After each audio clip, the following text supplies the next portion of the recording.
Episode 6 picking. Check, test. Episode 6.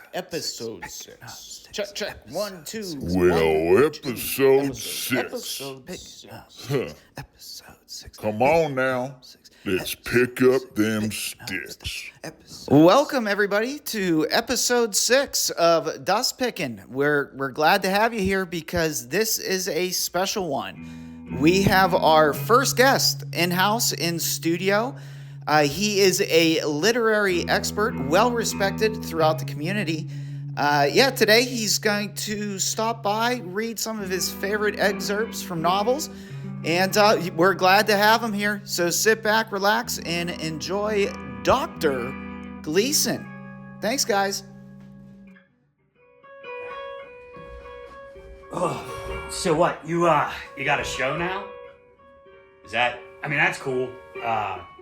What is it? Dust mopping? Yeah, that's fine. I guess, yeah. I'll do this. It's, I'll tell you the truth. I really don't like the name, and it's weird kind of being associated with it and, with your weird ad reads, but, I'll do. Good evening.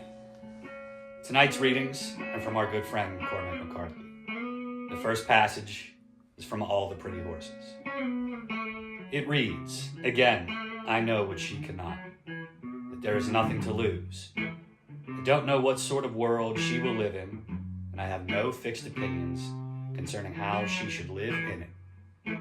I only know that if she does not come to value what is true above what is useful, it will make little difference whether she lives at all.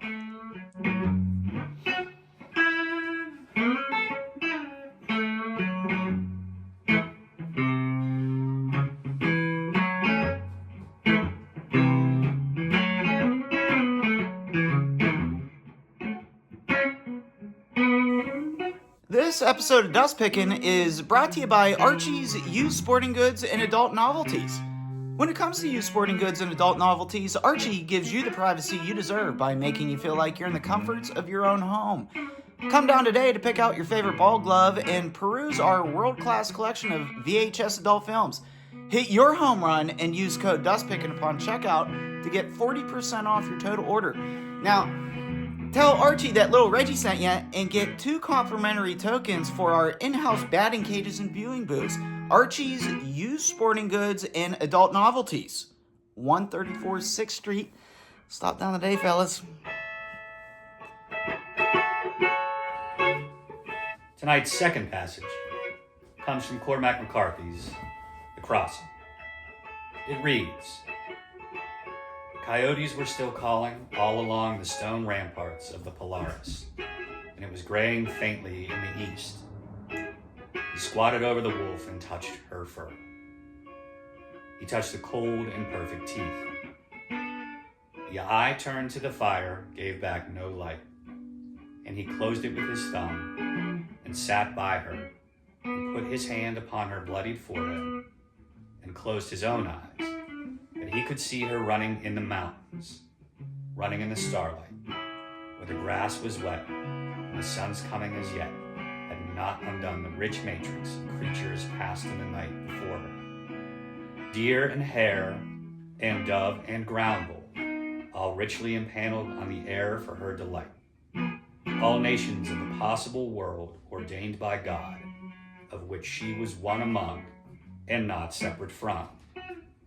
Where she ran, the cries of the coyotes clapped shut, as if a door had closed upon them, and all was fear and marvel. He took up her stiff head out of the leaves and held it, or he reached to hold what cannot be held. What already ran among the mountains at once terrible and of a great beauty, like flowers that feed on flesh.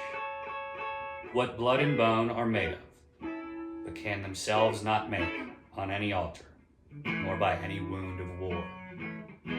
What we may well believe has power to cut and shape and hollow out the dark form of the world, surely if wind can, if rain can, but which cannot be held, never be held, and is no flower, but is swift and a huntress, and the wind itself is interrogable. in the world cannot lose it.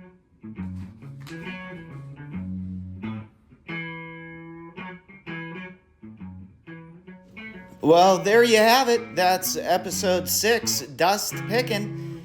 Hope you enjoyed it. I know I did. Let's thank Dr. Gleason for taking time out of his schedule, swinging by the studio. I thought it was great. We're hoping to get him back in some capacity in future episodes, but quite honestly, we had to pull some strings to get him here. So let's wait and see. Be patient, everybody. But hey, that's it. We'll see you around the corner. Take care, everybody.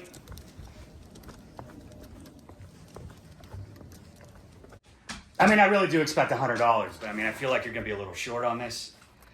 The weird kind of setup, but, you know, as long as I'm paid in something, you know, I'm all right with it.